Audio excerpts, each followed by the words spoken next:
From our State House studio in Montgomery, I'm Todd Stacy. Welcome to Capitol Journal. The Alabama legislature was back in action today as the House and Senate met for the 24th legislative day. Continuing our countdown, that leaves us with 6 more possible legislative days remaining in this session. We'll start tonight's coverage with renewed calls for helping more Alabama parents afford child care and thus removing a barrier from them entering the workforce. Legislative leaders were joined by advocates for women and children at a press conference today as they urged the Senate to pass legislation offering tax incentives for expanding access to affordable child care. It's amazing to me, according to the research, 50% of the mothers consider leaving the workforce because of child care. That's amazing. You know, over 85,000 families in our state need some type of child care. So it only makes sense that these women are wanting to get back in the workforce, but when you're paying $12,000 a year or somewhere in the neighborhood of that for child care, and you got a couple of kids, it makes it hard. I mean, if you're talking about 2 kids and it's $24,000 and you got to pay for utilities and gas and overhead for your family, for a single mom, it's almost impossible. We realize that in an effort to increase the workforce participation rate, that we have to be able to provide a way for a pathway for families to be able to re-enter the workforce. And this is the perfect piece of legislation that's going to really get us, make us stronger than we've ever been before. I know that workforce participation has been an issue for the state and across the nation. But I do think that this piece of legislation is going to help those families get back into the workforce. It's going to help businesses be able to either build out a facility on site or partner with a provider in order to expand access to child care.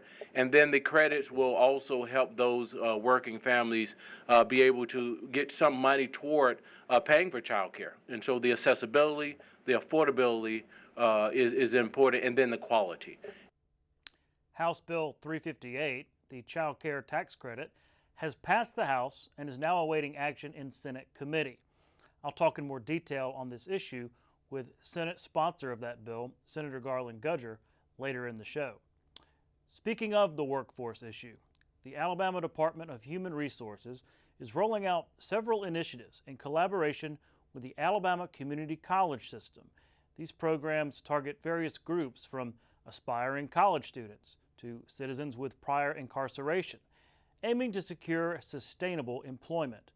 Initiatives include the Summer Youth Employment Program, the Child Care Training Program, and Transition to Employment Program. The goal is to bolster Alabama's workforce participation and decrease reliance on state financial aid programs. To being more involved as a community college and workforce and skills training, and it doesn't all come in semesters of things like that. Sometimes it's longer, sometimes it's less than a semester. We are in the business of finding a way so that every person can be prepared to succeed in the workplace. Giving them an opportunity to be able to get out in the world. As we all know, when they get out, opportunities are very slim. And being able to have a skill set and being able to have a job, be able to succeed and have a sense of purpose, and giving them a path to a succession. Now to the House of Representatives, where lawmakers debated the issue of unionization. Senate Bill 231 from Senator Arthur Orr would prohibit any economic incentive dollars from going to companies that voluntarily recognize a union without a vote amongst workers. Majority Leader Scott Stadhagen carried the bill in the House and argued that it would not impact current companies who already have a union, but it would serve as a deterrent to those whose workers are considering unionization right now, namely Mercedes and Hyundai. SB 231 gives the employees the opportunity to vote on a private ballot. It does not affect industries right now that are currently voting the way they are. It's just for future after a bill is signed. So I'm just wondering, what's going on right now that's forcing us to get to this point? We already have a right to work. We already have You know, you said the option for secret ballots. Yeah, the employer can decide if it wanted to be card checked or private. This would just basically say that the employee will have a private vote. And I mean, I think that's important for the employee. I think I think they'd like that. Okay. Do you support the unions? That's irrelevant to this bill. No, it's a union bill. I'm asking like your It depends thoughts. on the union. What's your thoughts on unionization? Okay, my thoughts on unions, it depends on the union itself. We've had some unions that have been a part of our state for a very long time, and they've worked very well. Okay. That bill passed but was amended, so it will go back to the Senate. The House also debated the issue of sexual content in public school curriculum. Last year, the state enacted a law prohibiting content that was not age appropriate from being taught in grades K through 5. House Bill 130 from Representative Mac Butler would prohibit instruction or discussions related to gender identity or sexual orientation from kindergarten to 12th grade. The bill was amended in committee to also prohibit public school employees from displaying a flag or other insignia representing a gender ideology. Well, it extends the existing prohibitions of teaching on sexual orientation or sexual identity or gender identity from the 5th grade to the 12th grade, but Representative Drummond has an amendment to take it to the 8th grade, which we consider a friendly amendment. So that's what we're really talking about is K through 8. Because I don't want anybody texting me, tweeting me, emailing me, or IGing me to say that I voted for nothing crazy like this. Because my belief is you can pass whatever bill you want to in this house. I've said this before. But until we regulate these in the hands of children who are school age, you can run around and pass every bill against any educator you want to. The most deadly of weapons that a child has I would agree with you on that. is their cell phone. After a lengthy debate, that bill passed and now goes to the Senate. On to the Senate, where the first bill on the agenda saw trouble out the gate.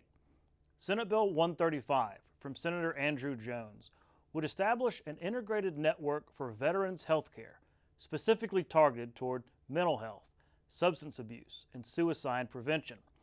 But 2 senators, who are veterans themselves, objected to the bill, saying it would duplicate services and possibly run up on unsustainable costs. The bill was carried over, which angered Jones because he never got a chance to explain it.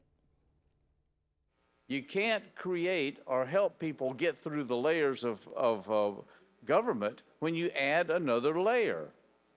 This is what we're doing here.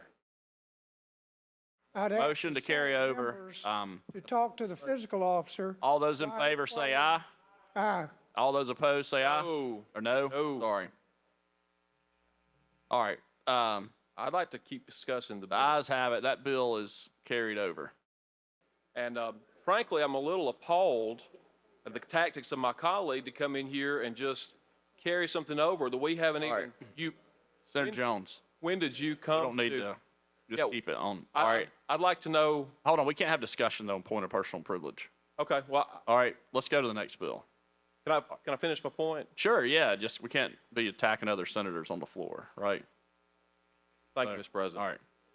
I just ask that if anyone has concerns, please come to me and talk about them because this was a bill that was worked out and agreed to by the Department of Veterans Affairs, by the Department of Mental Health, by all the providers, and the House sponsor and I.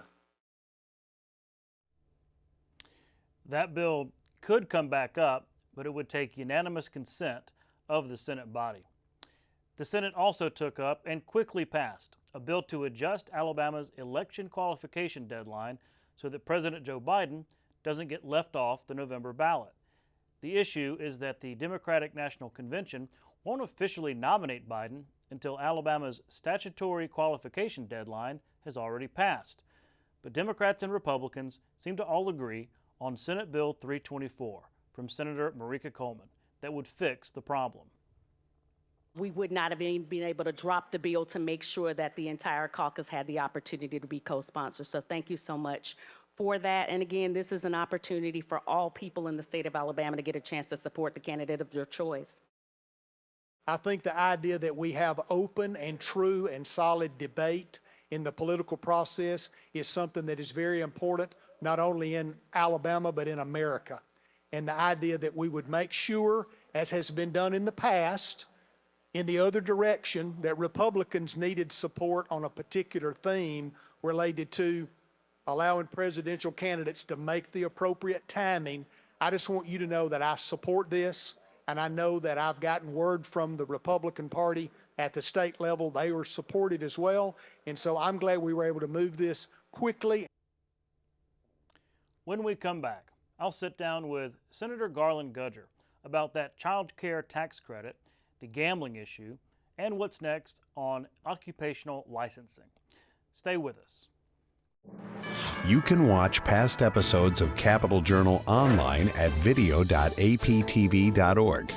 Capital Journal episodes are also available on APTV's free mobile app. You can also connect with Capital Journal and link to past episodes on Capital Journal's Facebook page. And you can listen to past episodes of Capital Journal when you're driving or on the go with Capital Journal podcasts. Keep up with what's happening with Capital Journal.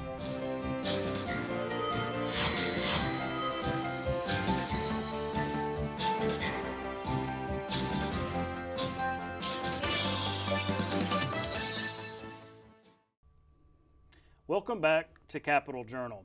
Joining me next is State Senator Garland Gudger from Coleman. Senator, thanks for coming on the show. Thanks for having me, Todd. I appreciate it. We have a lot to talk about because you're involved in a lot of different issues here in the State House, especially this session.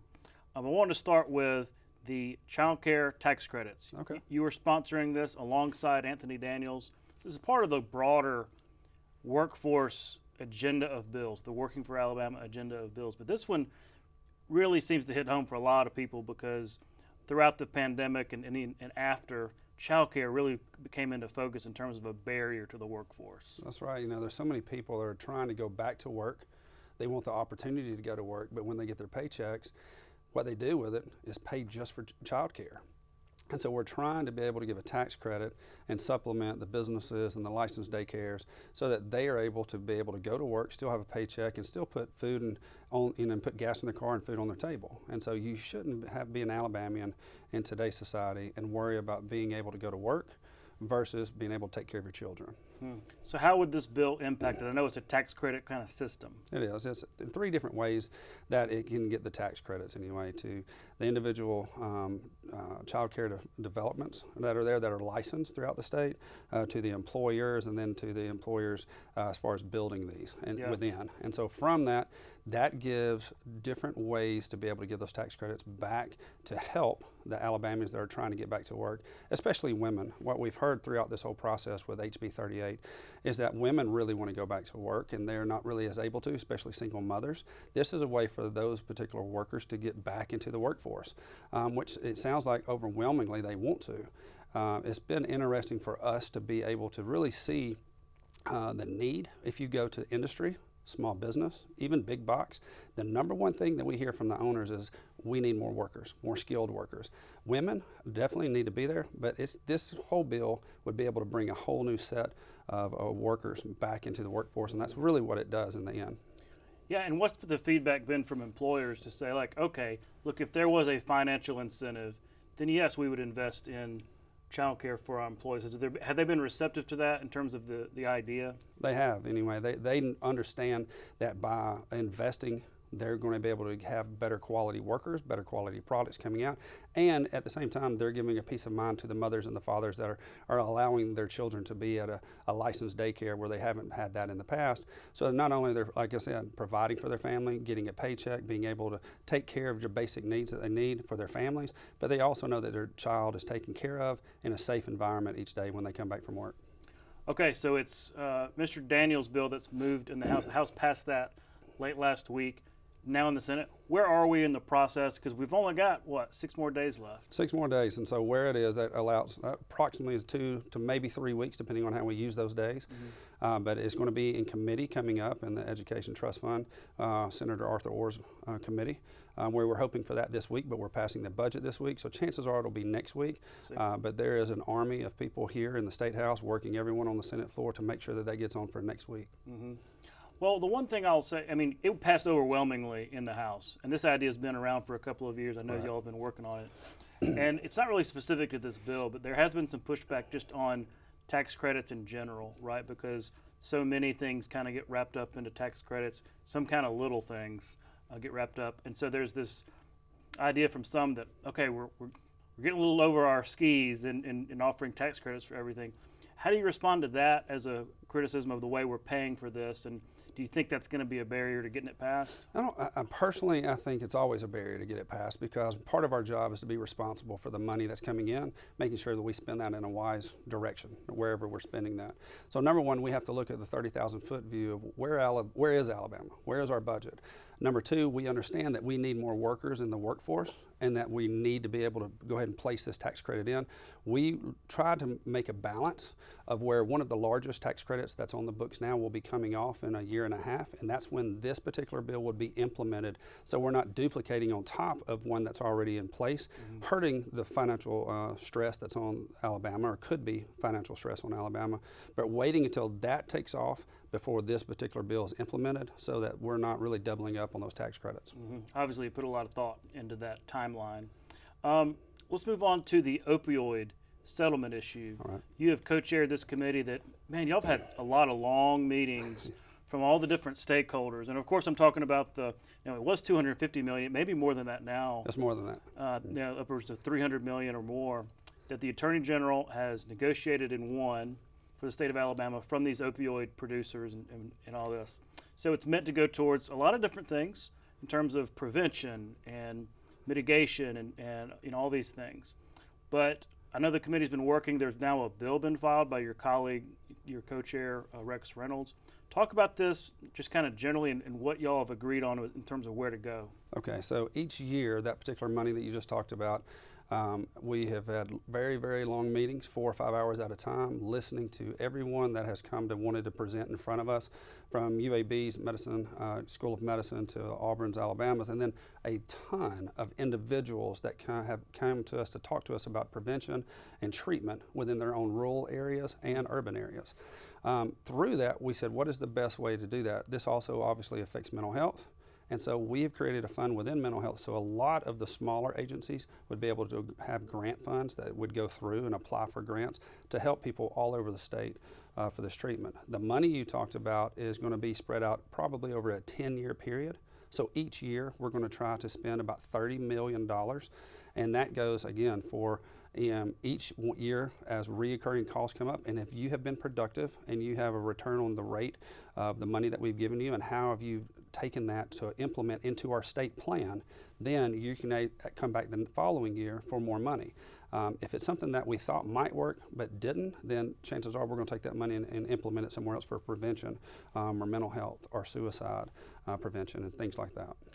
It's really interesting because we did this whole show about prevention and treatment, and what I learned from that, because this is sort of as y'all's meetings were getting started, is a lot of people have a lot of different ideas about how these resources can apply. So a little bit of accountability is really interesting, because I know there was some criticism of how not just Alabama but other states used that old tobacco settlement money kind of all at once and maybe not on some related things. So maybe y'all are trying to avoid that historical mess. I think part of it is your needs in 10 years from now is different than what they were 10 years ago versus what they are today versus what we're going to need in 10 years. So I think it was smart for the chair, Rex Reynolds, the general fund chair in the House, to say we really need to spread this out. Let's take a little bit of funding each year, do the best we can, but have a plan that we implement going from right now, going forward for 10 years to really spread that money out. And as we see what works, put the money there, and what doesn't work, we'll readjust and make sure that our money is getting a return on the investment into the rural settings, into the urban settings, to, like I said, every aspect of treatment and prevention. It's the whole point of this settlement money, right? That's correct. Other big issue, you are on the conference committee that is tasked with coming up with a compromise. In my spare time. A compromise between the House and Senate on the gambling issue. We've talked at length about the two bodies, the two chambers, are just really far apart, landed kind of far apart on terms of what is passable by both bodies. So not an easy task for this conference committee. 3 members from the House, 3 members from the Senate. You're one of them. Can we expect something to get reported out? What's the timeline on that? I'm still very optimistic.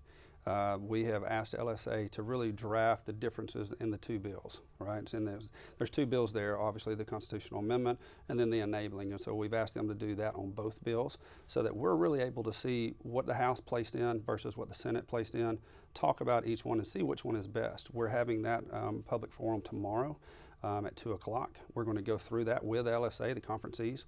And then from that, we're really going to see what we agree upon, what we disagree upon, and what we agree upon, obviously, we've got that handled. That what we disagree upon, that's going to be where some of the rubber meets the road between both of us, and we have some good discussion. I do think that people want this to come out. I think that people want to vote on a lottery, and I think part of that is what is attached to the lottery. Is that sports betting? Is that casinos? Is that neither one and just a paper lottery? And so I think a lot of people throughout all of our districts are calling their legislators to tell them what they want. And so we're listening. And so our job is to do the very best we can with the information we have and see if we can merge those together. It's tough though, right? Because, you know, as a conferee, and it's just 3 of y'all from, you know, the 35-member body Senate body, because, I mean, you're really having to speak for them, but maybe have to go back and forth and see what is it, is this too much? Is this too far? It just seems like a fraught process. Maybe a lot of trust involved in your fellow members to you as a conferee. And I appreciate that trust that they have in me to be a conferencee. There is a lot of work back and forth with my colleagues of what you believe, and someone that might have an issue that's in the Black Belt or the Wiregrass or the sandy beaches down at the coast or all the way from North Alabama or through NASA for that matter. From that, everyone has an opinion. But the key is what can we all agree upon and how can we make this where it's the best bill for all of Alabama as we go forward, because once we create this bill, chances are it's not going to come back up for a while, because the way that it's set up is that you have to go through a constitutional amendment for the whole state of Alabama, not just per county like it's always been in the past, to change this. And so we're trying to find the best results for Alabama, for all Alabamians that are going to be using this or not using this. Well, while I've got you, I also wanted to ask about the issue of occupational licensing. You spent a lot of time on this as well with Senator Elliott, who brought his big, massive bill. I mean, we talk about the massive bill. I think it's that way because you've got to say the same thing over and over and over again, and that's just it takes a while. But it would be a massive sea change in state government, arguably a needed one in terms of duplication and what y'all have kind of stumbled upon in your investigation of this sort of cottage industry of lobbyists and whatnot. It got carried over the other day on the Senate floor. Is there any chance of that coming back, or do you think you're going to have to look toward next year? You know, my personal hope is that it would come back. I do think it will be back next year for final passage. Senator Elliott, first of all, deserves a lot of pats on the back for the fact of how much he had brought to the table, the knowledge, how much he had dug into that bill. I believe in that bill, and the reason being is I'm on sunset now. And what that does is it goes through all the boards, commissions, agencies, and one by one they have to come at least once every 4 years. And there are things that we need to change in state government, but anyone that has a job in Alabama, whatever occupation they have to get a license for that particular job. Some of these licensing boards say that they're state government, but they're so far removed from the state house that no one really paying attention to what they're doing. There's certain boards that's got $40 million, but then just went up 5% on their licensees. You've got other boards that are working out of a house in a shoebox because there's only a few of those people. The key for us is to have consistency, to have professionalism, to have integrity and character, and to making sure that all Alabamians know exactly that it is part of the state of Alabama and not some third party that's making money. No shortage of issues for Senator Garland Gutters. Senator, I appreciate you again coming on the show. Thank you so much for having me. We'll be right back. You can watch past episodes of Capitol Journal online anytime at Alabama Public Television's website, aptv.org. Click on the Online Video tab on the main page. You can also connect with Capitol Journal and link to past episodes on Capitol Journal's Facebook page. In the late 1960s, NASCAR founder Bill France was hunting for a location for a new racetrack that would rival the size and speed of Daytona. Eventually, he settled on an abandoned airfield near Talladega, Alabama, and started construction on May 23, 1968. Hello, I'm Bobby Allison, NASCAR 1983 Cup champion and four-time winner here at Talladega Superspeedway as it was renamed in 1989. With 33-degree bank turns and 2.66 miles of asphalt, it's the fastest racetrack in the nation. Bill Elliott set the existing NASCAR speed record here in 1987. Every driver that's run at Talladega has had a wild ride or two. My final win here was over Dale Earnhardt by a fraction of a second. You never know who's going to make it the full 500 miles, and that's what makes Talladega one of the most exciting racetracks in the world. That's our show for tonight. Thanks for watching. We'll be back tomorrow night at the same time with more coverage of the Alabama legislature here on APT. For my Capital Journal team, I'm Todd Stacy. We'll see you next time.